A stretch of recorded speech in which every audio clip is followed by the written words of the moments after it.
नमस्कार, वंदे मातरम। मैं हूं श्यामगिरी। आप देख रहे हैं हमारा चैनल मुद्दा भारत का। मुद्दा भारत का यानी मुद्दा आपका। मुद्दा है महाराष्ट्र में एक आईएएस ऑफिसर के इशू का।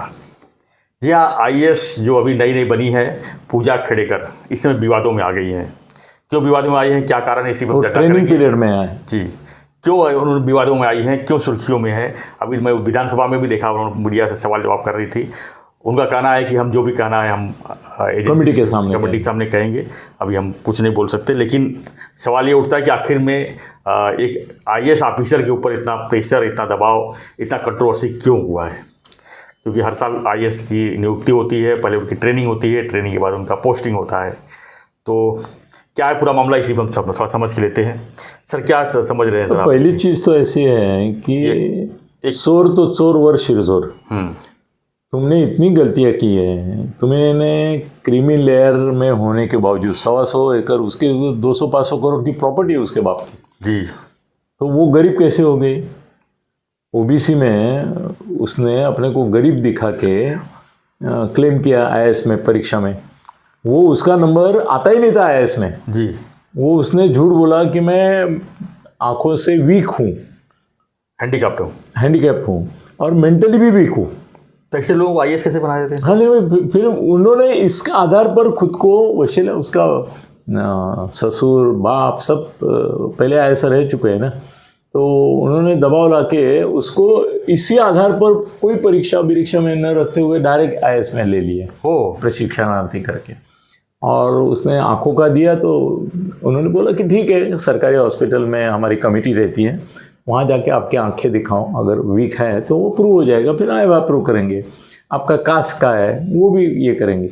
और आप पुअर है, गरीब है, 8 गाड़ियाँ हैं उसके पास, ऑडी से लेके मर्सिडीज तक, बंगले हैं, 6 फ्लैट्स हैं, मतलब वो 1000 करोड़ की मालिक है जमीन, 125 एकड़ जमीन है बाप की, फैमिली की है सब। और उसके पिता चुनाव भी लड़े थे, उसमें ही उन्होंने दिया है कि इतना सोना है मेरे पास है। ये सब आया कहाँ से? उन्होंने चुनाव लड़ना डेंजरस होता है। आपके पास अगर प्रॉपर्टी है और आपने नहीं दिखाई तो आपके दुश्मन दिखा देते हैं। तो उसके इसमें जो था वही उसके खिलाफ गया। और अभी है ना, अभी तुम लोगों को मूर्ख बना के बनी हो ना, तो चुप रहो ना। गाड़ी पे लाल लाइट चाहिए, मुझे यही ऑफिस चाहिए, बड़े ऑफिसर से पंगा लेगी, ये लेगी। अभी तुमने चोरी की है, तुम्हारी चोरी और सीना चोरी दोनों चालू है। हाँ, वो उसके लिए वो फंसी। वो अगर लाल लाइट अपनी ऑडी के ऊपर लाल लाइट लगाई, अलाउड नहीं, पर्सनल गाड़ी पर महाराष्ट्र शासन लिखा उसके ऊपर, वो भी अलाउड नहीं है। मतलब जितनी गलतियां कर सकती है उसने की।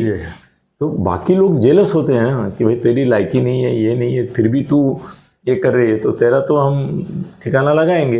इसलिए सब मिलके टूट पड़े उसके ऊपर।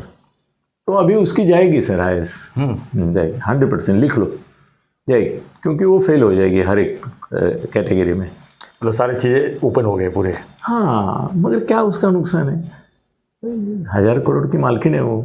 आईएएस नहीं मिला तो उल्टा आईएएस होके वो 1000 करोड़ खाती थी, वो बच गए सर राष्ट्र के पैसे खाने के लिए आई थी वो। दूसरा कोई इतना प्रॉपर्टी होने के बाद अगर उसको लालच है, और उसके माँ बाप सब ऐसे ही दिखते हैं। माँ भी एक के ऊपर रिवॉल्वर टांग के उसका फोटो आ गया, माँ का वीडियो वायरल हुआ है कि बाजू वाले जमीन हड़पने की कोशिश की, वो लोगों ने ऑब्जेक्शन लिया तो बंदूक तान ली, और बात भी कैसी कर रही थी, ये भी बात करती है। तो सर ये मुझे तो ये सब पागलपन ही दिखता है। सरकारी यंत्रणा अपने पुराने जो सचिव वगैरह होते हैं उनके दबाव में कैसी आती है। असल में जिन लोगों ने इसको सिलेक्ट करके आईएएस में भेजा ना, उनको सस्पेंड करना चाहिए, या तो उनको जेल में डालना चाहिए कि आपने ऐसे गैर कानूनी ढंग से किया। बिल्कुल। हाँ, इसको तो सजा दो, मगर जिन्होंने इसको घुसाया अंदर उनको भी सजा दो। उसी जगह दूसरा कोई आता था उसका भला होता था। हाँ, और एक अच्छा ऑफिसर मिलता था।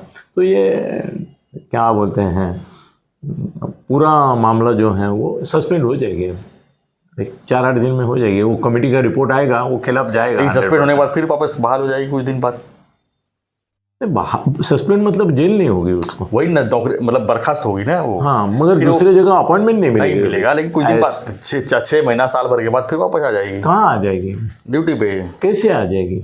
तो उसको IAS ही नहीं सस्पेंड करेंगे ना, अच्छा IAS ही नहीं मानेंगे उसको, मतलब उसने धोखाधड़ी की है IAS बनने के लिए, यही सिद्ध होगा।